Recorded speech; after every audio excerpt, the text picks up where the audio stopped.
Yo.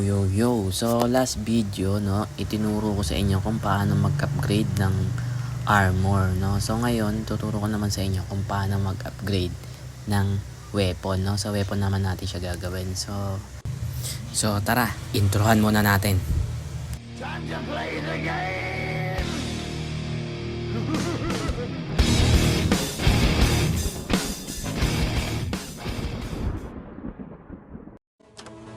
Same process lang. Ibang stone lang gagamitin natin, no? So, ayan. Buksan natin yung inventory, no? Tapos hanapin natin yung stone. So, this time ang gagamitin natin yung kulay red. Hindi yung blue kasi para sa weapon yung kulay red. No? So, ayan dalawa. Yung dalawa ulit. Yung pure enhancement stone at saka yung probing corrupted.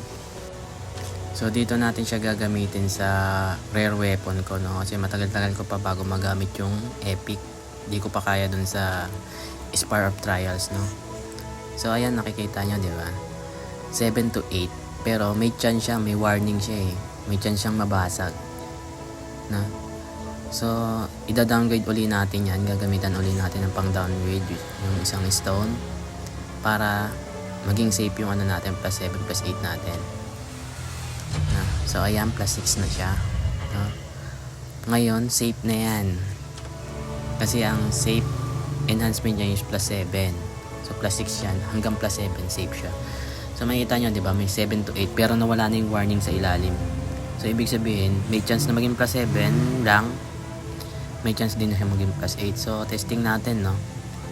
Sana binasin ulit tayo, no? So isang lang gagamitin natin kasi for future epic weapon gagamitin ko yung stone na yan, kaya testing lang natin, no? Tingnan natin kung ma-upgrade siya hanggang plus 8, no? So testing natin, pindutin natin, yun, no? Pumasok nga naman, no? So ibig sabihin swerte tayo, naging plus 8. So ayun lang, no? Nakita nyo naman wala siyang chance na mabasag. So, ayun lang. Sana may natutunan uli kayo. Maraming salamat.